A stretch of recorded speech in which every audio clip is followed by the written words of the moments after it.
I watched my best friend disappear. Not physically. She was still there. But the person I knew, the confident, funny, sharp woman I grew up with, she was gone. Replaced by someone who apologized for everything, who asked permission to see her own friends, who genuinely believed she was the problem. It took me 2 years to understand what happened to her. And when I finally did, it terrified me. Because I realized I had missed every single sign. And you are not alone in missing them. That is by design. Every tactic in the Narcissist Playbook is specifically engineered to be invisible to outsiders and confusing to the person experiencing it. That is what makes it so effective. And that is what makes it so dangerous. So today we are going through all of them. The complete playbook. 8 tactics, in the exact order they typically unfold. Because once you can name them, they lose their power. Here is a number that should concern everyone listening. Researchers estimate that between 1 and 6% of the general population meets the clinical criteria for narcissistic personality disorder. That means in a room of 20 people, at least one of them has this. And most of them will never be diagnosed because they will never seek help. They do not think anything is wrong with them. 1 in 20. And the average victim stays in a narcissistic relationship for 7 years before they even realize what is happening. 7 years of their life. 7 years. And the reason it takes so long is because these tactics do not start with abuse. They start with what feels like the greatest love of your life. That is the trap. The abuse is hidden inside something that looks like devotion. Before we go through the full list, I want to ask you something. How many of these 8 tactics have you experienced? Drop a number in the comments when we are done. I bet it is more than you think. And if this kind of content helps you understand what happened to you or someone you love, hit subscribe. We decode psychology every week. Okay, let us begin. Tactic number 1. Love bombing. This is where it all starts. And it is the reason victims look back later and say, but it was so good in the beginning. Because it was. Overwhelmingly good. Suspiciously good. What does love bombing actually look like? Because I feel like people throw that term around a lot. It looks like this. Constant texting. Good morning messages, good night messages, thinking of you messages, all day long. Calling you their soulmate within the first week. Planning your future together before they know your middle name. Phrases like, I have never felt this way before. Where have you been all my life? I cannot believe someone like you exists. All within the first 2 weeks. Okay, but how is that different from someone who is just really into you? Because some of that sounds like normal early relationship excitement. Great question. The difference is speed and intensity. Normal excitement builds gradually. Love bombing is a flood. It is designed to overwhelm your critical thinking. When someone is showering you with that much attention, your brain is flooded with dopamine. You are literally high, and when you are high, you do not evaluate. You do not ask, wait, do I even know this person? You just feel amazing.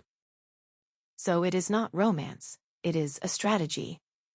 It is a strategy to create emotional dependency before you have time to see who they really are. And here is the defense. Real love builds slowly. If someone is planning your wedding before your 3rd date, that is not passion. That is a red flag wrapped in roses. Tactic number 2. Devaluation. This is the shift.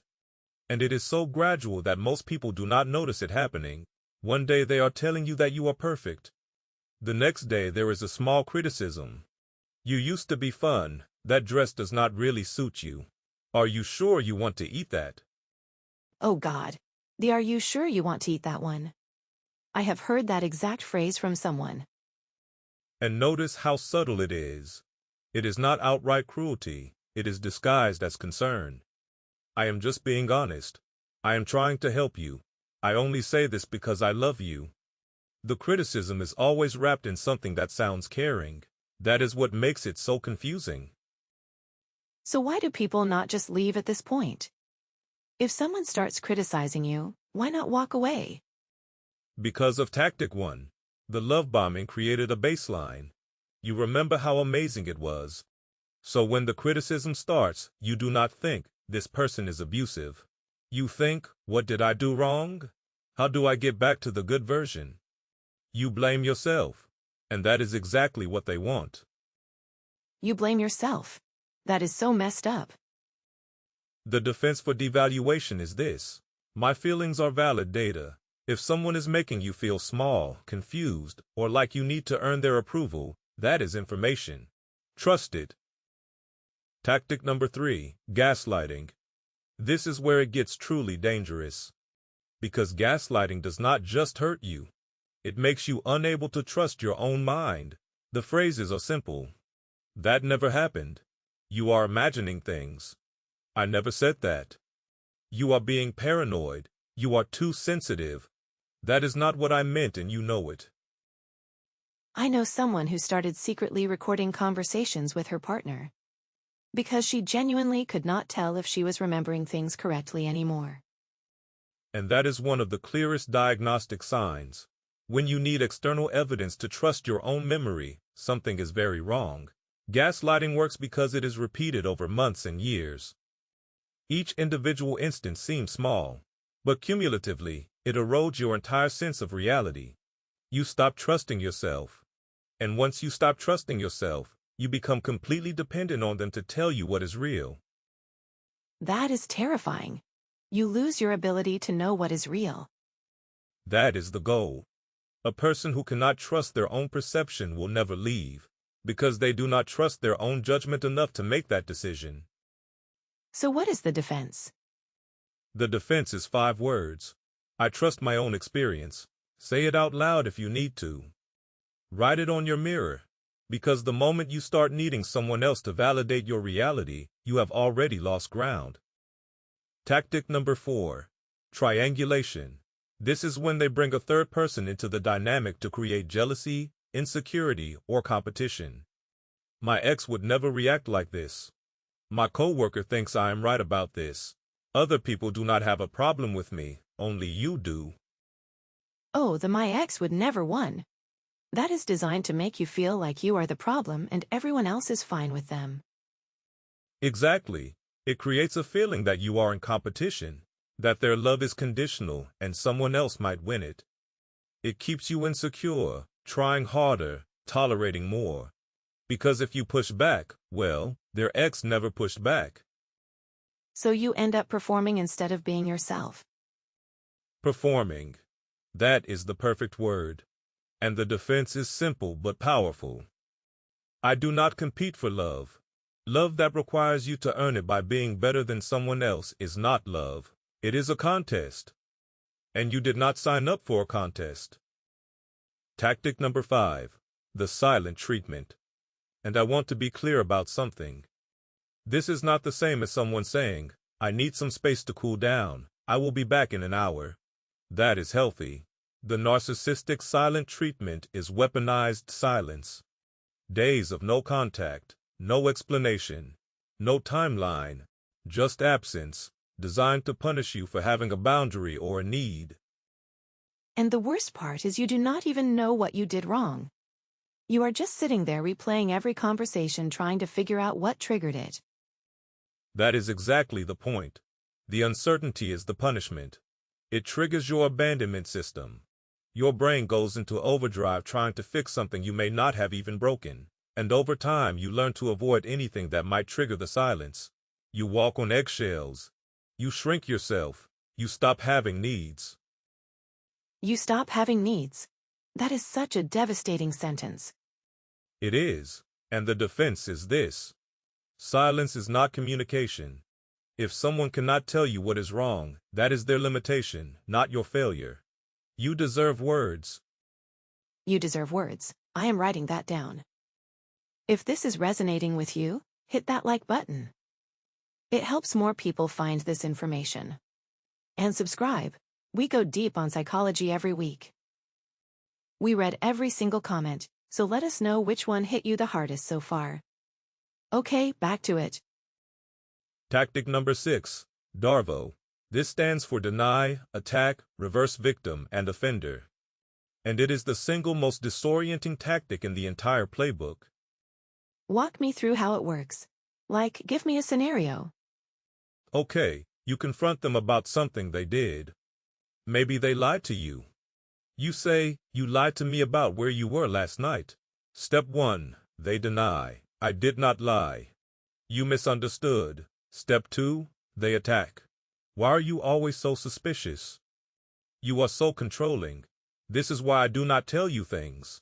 Step 3, they reverse. "You know what? I am the one who should be upset. You clearly do not trust me. I cannot believe you would accuse me of this." Now you are apologizing to them for catching them in a lie. Oh my God, I have lived that exact conversation.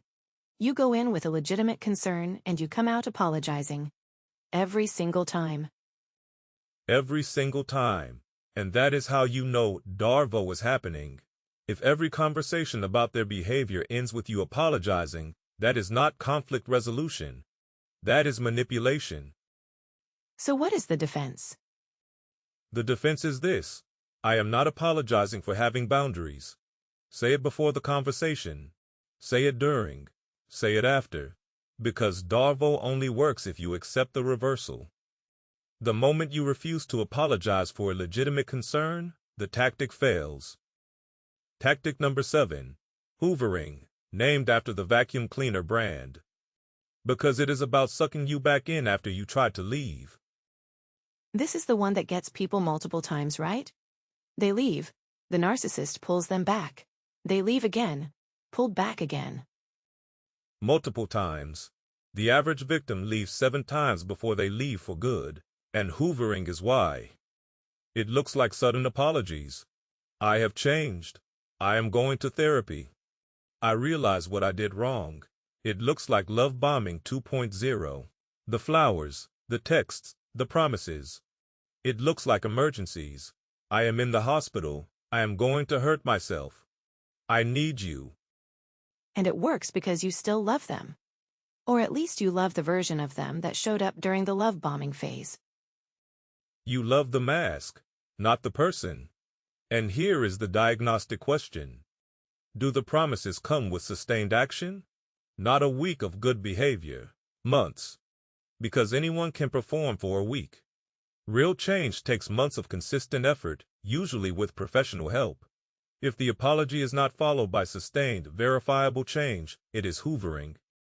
The defense: words without sustained change are manipulation. Period. Tactic number 8. The final one. The discard. This is when they are done with you, and it happens like a switch being flipped. One day you exist to them. The next day you do not. No closure, no explanation, no gradual ending, just the cold switch. And they often move on to someone new immediately. Like, within days. Often to someone they were already grooming while they were still with you. The new person was being love-bombed in the background. And here is what shatters people about the discard. It makes you question whether any of it was real. If they can move on that fast, did they ever actually love you? Did they? No, not in the way you understand love. What they felt was supply. You provided attention, admiration, emotional energy. When you stopped providing it, or when someone new offered more of it, they moved on. It was never about you as a person. It was about what you gave them. And that is devastating to accept. But it is also liberating. Because it means the discard is not your failure. It is their limitation. The defense: their inability to love is not my failure. Okay, let me put the full playbook together with all 8 defenses. Tactic 1, love bombing. Defense: real love builds slowly. Tactic 2, devaluation. Defense: my feelings are valid data. Tactic 3, gaslighting. Defense: I trust my own experience. Tactic 4, triangulation. Defense: I do not compete for love. Tactic 5, silent treatment. Defense: silence is not communication. Tactic 6, Darvo. Defense: I am not apologizing for having boundaries. Tactic 7. Hoovering. Defense. Words without sustained change are manipulation. Tactic 8. The discard. Defense. Their inability to love is not my failure. That is the complete playbook, and I want to say something important.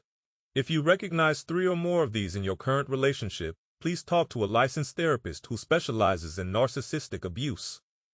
This is education, not therapy.